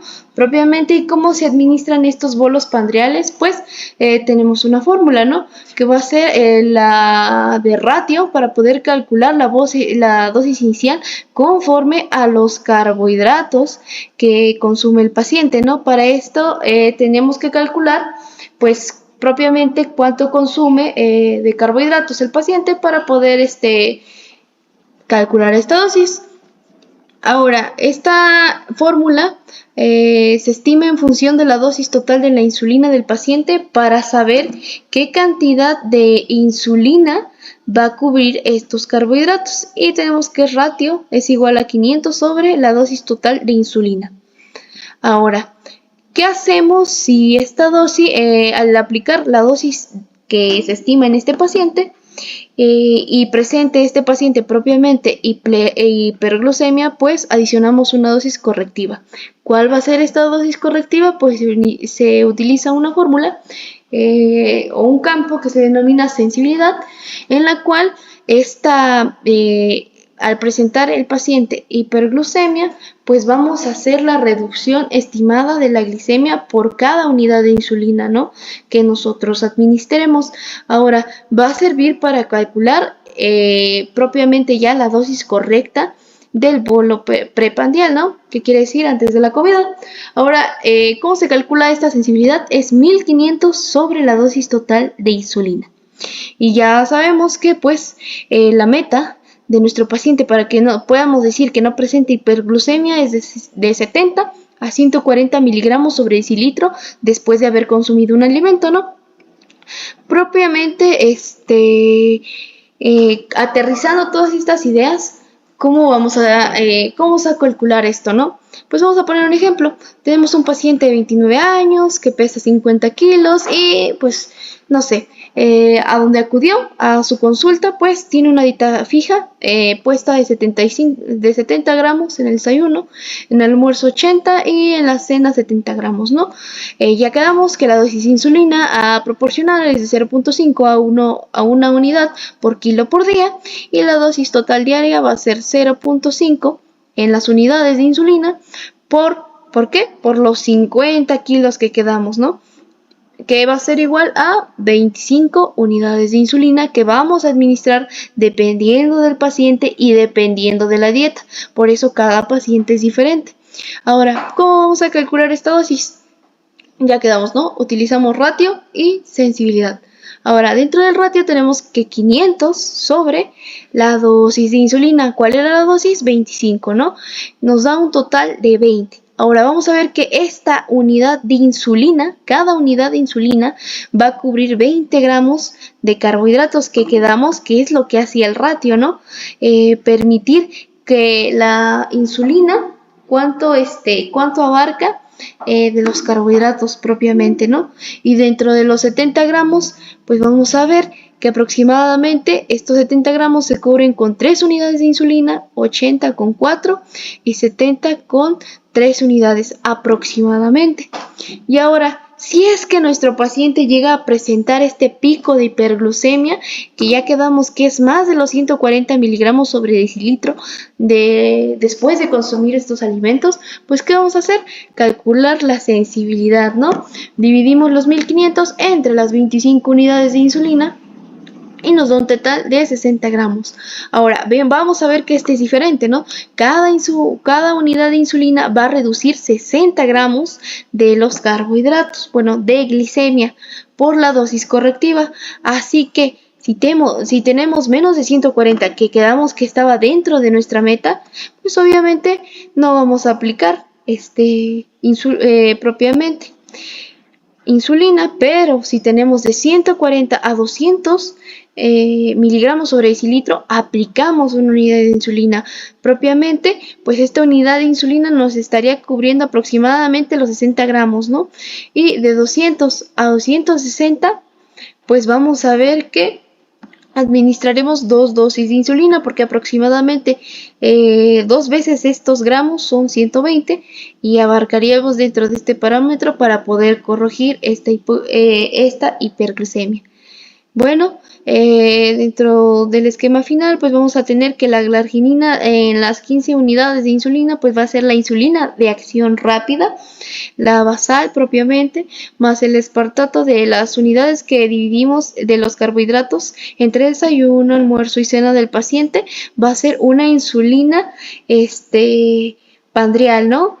Que se va a administrar antes del consumo de alimentos, más los correctivos que tengamos que aplicar si es que nuestro paciente presenta este pico de hiperglucemia, como ya vimos, ¿no? Para que podamos entender más esta idea y podamos saber cuánto se tiene que administrar pues en cada paciente, ¿no? Y vamos a ver que depende de la dieta del paciente, depende de lo que se administre, la dosis total diaria de insulina y obviamente el peso del paciente. Propiamente tenemos también lo que es en cuanto a este procedimiento son las múltiples inyecciones, ¿no? Y propiamente después tenemos la bomba de insulina, que sería así como tal el aparato o que nos permite dosificar estas dosis, ¿no? De insulina. Ahora este aparato pues va a ser portátil, lo va a programar el médico, y esta bomba de insulina va a inyectar la cantidad de insulina y la va a tener controlada, la va a tener calculada, y básicamente pues esta bomba suple todas estas funciones y ya no tenemos que pues estar inyectando propiamente pues al paciente, ¿no? Ahora, ¿cómo hacer la técnica? Ya quedamos que hay una basal, vamos a administrar dosis basales, poco a poco, minutos espaciados uniformemente durante 1 hora, ¿no? Ya quedamos que pues esta se trata con insulina de acción rápida y tiene que ser subcutánea. Ahora, dentro de la pandrial, que ya quedamos que es antes de la comida propiamente, pues va a utilizar estas dos funciones, ¿no? Tanto la basal como la pandrial, como ya vimos anteriormente. Y vamos a tener que cambiar el catéter cada de 2 a 3 días. Ahora, esta terapia pues va a ser basada en la monitorización continua de la glicemia, y estos ajustes propiamente ya los hace pues esta bomba, ¿no? Al detectar una cantidad de hiperglucemia, por ejemplo, si consume esta persona diabética alimentos, después de consumirlos presenta este pico de hiperglucemia, pues esta bomba actúa, ingresa la insulina, ¿no? Pero pues estos cálculos ya lo hace pues esta bomba, y pues prácticamente pues algunos dispositivos ya cuentan con monitoreo continuo pues de la glicemia, ¿no? Propiamente de estos niveles de glucosa, y pues esta sería pues la tecnología más avanzada que tenemos en este tipo de patología, pero pues obviamente al ser un aparato automático, por así decirlo, pues obviamente va a ser un poquito más costoso y pues no está al alcance de todos, siendo así que se administran múltiples inyecciones.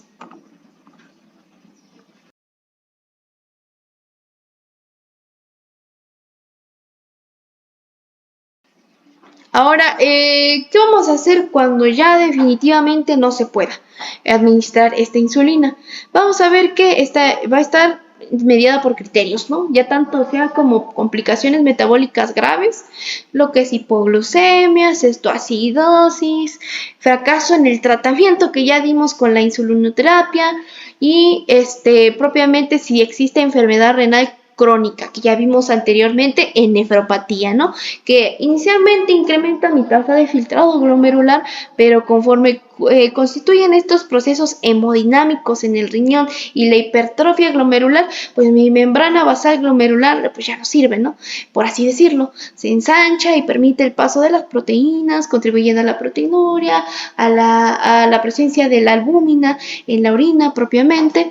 Y si esta tasa de filtrado después de que ese aumento se reduce, ya estableciendo una enfermedad renal crónica en el diabético y es menor de 30 mililitros por minuto, vamos a tener que seguir este algoritmo, ¿no? Propiamente, si tenemos este criterio de menos de 30, vamos a recurrir a lo que es ya sea a riñón de donante vivo o trasplante simultáneo, ¿no? ¿Qué vamos a buscar aquí? Pues equilibrar el riesgo quirúrgico, la necesidad metabólica y pues vamos a seleccionar al individuo pues con diabetes propiamente, ¿no? Dentro del riñón de donante vivo lo que vamos a hacer es pues el páncreas, ¿no? Ver el páncreas después del riñón, islotes del riñón propiamente, páncreas. Si se hace un trasplante simultáneo, pues se realiza un páncreas y riñón simultáneo, o ya puede ser islotes y riñón simultáneamente. Pero mientras tenemos este tipo de complicaciones que ya mencioné y tenemos una función renal deteriorada, me voy a trasplante simultáneo y lo que ya comentamos. Pero si mi función renal todavía está estable, está intacta y no presentamos esta disminución en la tasa de filtrado glomerular, ¿qué voy a hacer? Pues voy a recurrir a un trasplante de páncreas, ¿no? O ya puede ser trasplante no solamente del páncreas, sino específicamente de lo que son los islotes. Pero ¿cuándo se va a seguir este algoritmo? Pues cuando se busque esta terapia de reemplazo de las células beta, ¿no? Porque pues ya no funcionan estas células beta por la destrucción autoinmune del cuerpo, pues recurrimos ya sea a trasplante si mi función renal está intacta o a trasplante simultáneo, páncreas y riñón o solamente riñón. Bueno, ahora vamos con el tratamiento farmacológico para el caso de diabetes mellitus tipo 2. En este caso se recomienda o directamente la ADA hace hincapié en el uso de hipoglucemiantes orales. Prácticamente su forma de actuar de manera sencilla, sin tanto meternos con farmacología, nos indica de que estimula la secreción de la insulina por parte de las células beta del páncreas. También este es el más utilizado, como por ejemplo lo que es la metformina, la glitazonas o inclusive algunos sulfonilureas, los cuales pues prácticamente lo que van a estar realizando es de que a la hormona de la insulina la van a hacer un poco más atractiva o van a estar aumentando su sensibilidad hacia las células que pues propiamente la requieren o la pueden absorber para su metabolismo. También, como ya habíamos mencionado en el anterior tratamiento, también se recomienda que se esté utilizando la implementación del uso de insulinas para un mejor control glucémico. A la par, se va a estar realizando la implementación de medicamentos como inhibidores de la DPP4, que son prácticamente medicamentos que nos van a ayudar a aumentar los niveles de incretina, como la GLP-1, lo cual va a estar favoreciendo la secreción de insulina y disminuye la glucosa en sangre. Por último, se va a estar recomendando el uso de análogos de la GLP-1, lo cual pues prácticamente se trata de medicamentos que imitan la acción de la GLP-1, es decir, péptidos similares a glucagón, y estimulan la secreción de insulina, reduciendo así la secreción de glucagón y favoreciendo así la disminución de glucosa en sangre. Ahora, todos estos medicamentos, ¿cómo se van a estar utilizando? Para esto mismo nos vamos a estar guiando del algoritmo de atención clínica, el cual pues prácticamente nos está manejando lo que actualmente se recomienda en México con el uso de hipoglucemiantes. En el caso de metformina, se recomienda que al inicio de tratamiento se esté dosificando o se le esté tratando al paciente con una dosis aproximadamente de 1500 miligramos cada 24 horas. Esto se puede estar fraccionando de 2 o 3 tomas durante todo el día y se tiene que estar valorando al paciente en un lapso de un mes. Pasado este mes, si el paciente lamentablemente presenta prácticamente una nula mejoría con este medicamento, con este tratamiento, se le va a estar recomendando que la dosis de la metformina se aumente a 850 miligramos cada 8 horas. De igual manera, se va a estar dejando actuar este mismo medicamento y al mes se va a estar presentando nuevamente una medición de glucosa para ver cómo sigue con el tratamiento. De igual manera, si en este caso lamentablemente el paciente sigue con la alteración o sigue presentando una resistencia, lo que se va a realizar en este caso es agregar otro medicamento apoyando lo que es la metformina, en este caso con ayuda de la glibenclamida.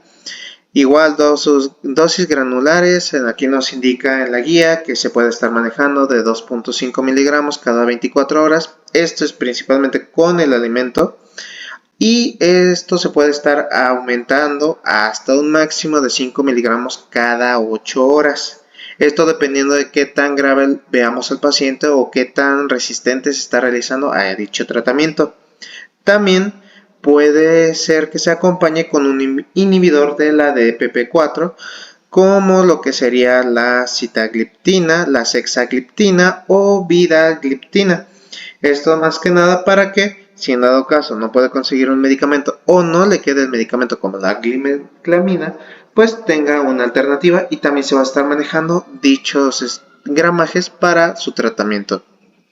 Como ya lo habíamos visto, esto se va a estar contemplando dentro de un periodo de otro mes y de igual manera, si a pesar de estos dos fármacos a dosis máxima no vemos un control total de la diabetes, ya se va a estar contemplando el uso de la insulina, principalmente en las noches, con el fin de que ya se pueda incrementar la biodisponibilidad de esta misma hormona y podamos controlar esta hiperglicemia. De igual manera, como lo habíamos checado, se tiene que esperar un lapso no mayor de un mes. Confirmamos de que si tiene alguna mejora, nos quedamos con ese control y puede llegar a ser que se disminuya las concentraciones o las cantidades de estos fármacos.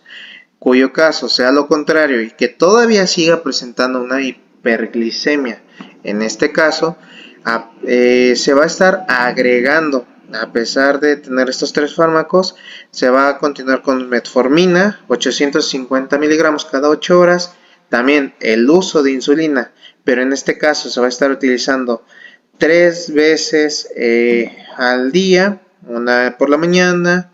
Se van a estar manejando 3 unidades, 2 unidades en la mañana y 1 unidad en la noche, los cuales pues ya estaríamos incrementando esta misma dosis. Sin embargo, ya para el último mes de este mismo tratamiento, si no vemos ninguna mejora, ya lo que se estaría recomendando definitivamente es el uso de insulina de acción rápida, y esto se va a estar aplicando al final de cada alimento que esté proporcionando que esté ingiriendo nuestro paciente. Ya con esto estaremos dando finalizado el tema de diabetes y de antemano agradecemos su atención.